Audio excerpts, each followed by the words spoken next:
The crimson glow of dying stars reflected off Admiral Zara Chen's augmented eyes as she stood on the bridge of the Devourer, humanity's flagship worldship. 3 centuries had passed since the Galactic Council's unanimous decree. Humanity was too dangerous, too unpredictable, too hungry for expansion to remain within the civilized galaxy. They'd been given a choice: extinction or exile beyond the galactic rim. Humanity chose exile. Ma'am, the harvesting fleet reports complete mineral extraction from Kepler 442b, Lieutenant Torres announced, his voice carrying the mechanical undertones of neural enhancement. The planet's core has been stripped. Structural collapse in 6 hours. Chen nodded, her expression unchanged. Another world consumed, another step toward their inevitable return. The Terran expanse had grown from a handful of desperate colony ships into something the galaxy had never seen: an empire that literally devoured worlds to fuel its expansion. "Signal the construction swarms," she commanded. "Begin assembly of Mobile Platform 779. We'll need it operational before we reach the Andromeda Bridge." 300 years of exile had transformed humanity in ways their former galactic neighbors could never have imagined. Cast out into the void between galaxies, they had learned to see worlds not as homes, but as resources. Planets became raw materials for their ever-expanding fleet of worldships, each one a mobile civilization capable of housing billions. Dr. Mikhail Volkov materialized beside her, his holographic form flickering slightly as data streams flowed through his digitized consciousness. Death had been conquered decades ago. Human minds could now exist in quantum matrices, their bodies merely optional interfaces with the physical world. "The reconnaissance drones have located something interesting in the Veil Nebula," Volkov reported, his voice carrying excitement despite his artificial nature. "A garden world, pristine with unusual energy signatures. The indigenous population appears to be in their equivalent of the Bronze Age." Chen's lips curved into what might have been called a smile if it hadn't been so cold. Population density? Approximately 2 million sentients across 7 continents. Bipedal, carbon-based, primitive tool usage. Their cities are small but numerous. Perfect for the breeding programs, Chen mused. The Terran expanse had learned that organic diversity was crucial for their expansion. While humans could survive in digital form, they still needed biological foundations for their worldship's ecosystems. Conquered species were integrated, their genetics harvested and optimized.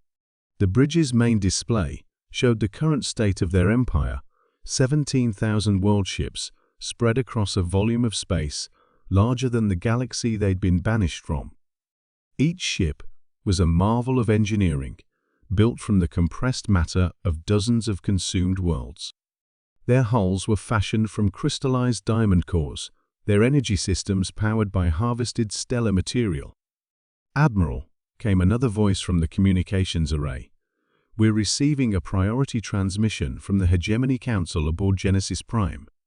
Chen straightened. The Hegemony Council consisted of the first exiles, humans who had undergone the most radical transformations. Some had abandoned biological form entirely, existing as pure consciousness in quantum substrates. Others had merged with their ships, becoming living vessels that spanned kilometers.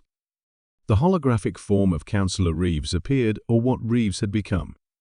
His essence flickered between human appearance and something far more alien, a being of dark energy and compressed time. "Admiral Chen," Reeves's voice resonated from multiple dimensions. "The long-range sensors have detected something unprecedented.